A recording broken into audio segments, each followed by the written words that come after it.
2012, on leur fait un dessin? Justice au pays de l'or noir. Depuis plus de 150 ans, le pétrole est l'un des principaux carburants de l'industrie et du capitalisme. Mais ça coûte cher, l'or noir, et pas seulement à l'écologie. Ça coûte la vie, en Irak, en Libye, en Afrique subsaharienne, où la mainmise des compagnies pétrolières est garantie par les bombes, les massacres et les coups d'État. Ça coûte de l'argent en France, un marché de plus de 50 milliards d'euros, de quoi vous pomper un salaire à moins de 2. Un plein de 40 litres à 1,60 € le litre coûte en ce moment 64 €. Sur ces 64 €, 1,30 € tout au plus servent à payer l'extraction. Le transport, c'est 60 centimes. Le raffinage et la distribution représentent au maximum 16% de la somme, soit 10 €. Ça fait au mieux 12 € sur 64. Où passe donc le pognon? Le pays d'extraction touche une redevance, mais elle varie suivant ses capacités de négociation et le nombre de bombes qu'il a pris sur la gueule. Ce n'est donc pas ça qui pèse le plus lourd.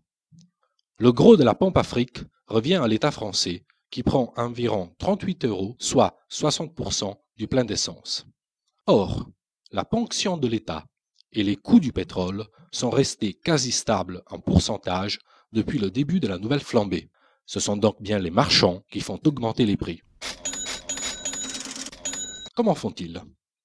Bien sûr, la réalité économique et politique a une influence sur le prix du pétrole. Mais pourquoi la guerre en Libye a-t-elle fait bondir les prix du brut alors que ce pays ne pèse que 2% du marché?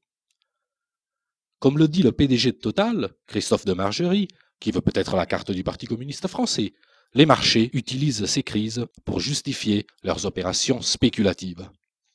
Il faut savoir que chaque jour s'échange sur le marché 4 fois plus de pétrole que celui réellement produit ou consommé.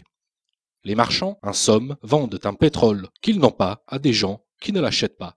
Et c'est le travailleur obligé de prendre la voiture qui paie l'addition. Monsieur le PDG de Total oublie juste de nous dire pourquoi, quand le cours du pétrole baisse, ça ne se voit pas à la pompe. Et oui, car après le choc de la crise financière de 2008, le prix du baril avait diminué de 20% en 3 mois. Mais les tarifs à la pompe, non. Total et les autres pétroliers avaient oublié, faut dire qu'ils sont très distraits, de répercuter à la pompe les baisses du baril de pétrole, tout simplement. Et tous les moyens sont bons pour garder les prix au plus haut.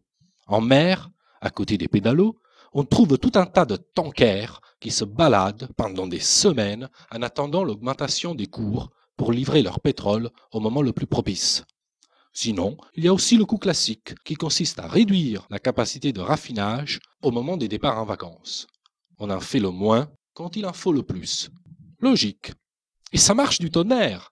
Alors que la crise est censée peser sur l'économie, Total a engrangé la bagatelle de 60 milliards d'euros de profit en 5 ans.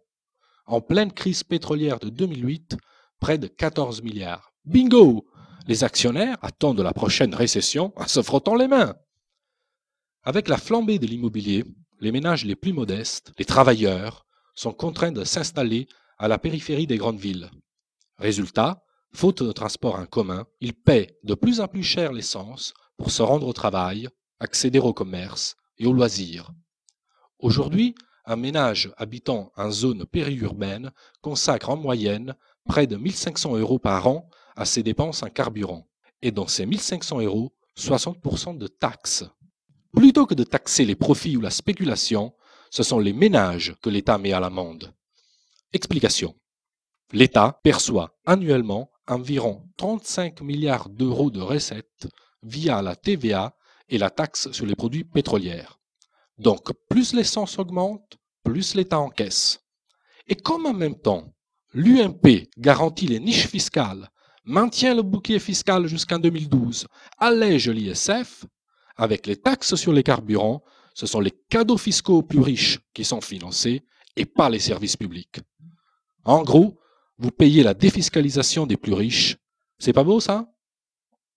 Raquette des ménages en France, misère des peuples dans les pays du Sud, accaparement de la rente pétrolière par les groupes, les spéculateurs et les dynasties familiales dans les pays producteurs, on voit rouge au pays de l'or noir. Il est pourtant possible de mettre un peu de justice dans ce pays inflammable. il faudrait déjà fixer des limites, instaurer un prix maximum à la pompe, réviser périodiquement, histoire de freiner les vautours. Il faudrait aussi que l'État donne l'exemple et commence lui-même par lâcher les gens en diminuant de 5% la taxe sur les produits pétroliers. Une fois calmée la douleur, il faudra s'attaquer à la racine du mal en adoptant un plan d'urgence ambitieux pour développer les transports publics. Évidemment, tout cela a un coût, mais à 64 € le plein d'essence, ce n'est pas le pognon qui manque. Les bénéfices du trading spéculatif sur le pétrole sont de plus en plus juteux. Les compagnies pétrolières s'engraissent sur la manne. La justice et le cholestérol commandent de les mettre à contribution. On sait tous que l'impératif écologique nous impose de changer de mode de développement et de réduire notre dépendance aux énergies non renouvelables. On voit bien que la logique marchande et spéculative nous envoie droit dans le mur. Alors, donnons l'exemple par ces mesures de justice. Proposons à nos partenaires de nous suivre en organisant une conférence mondiale sur l'énergie, bien commun de l'humanité. En 2012, on va leur faire un dessin.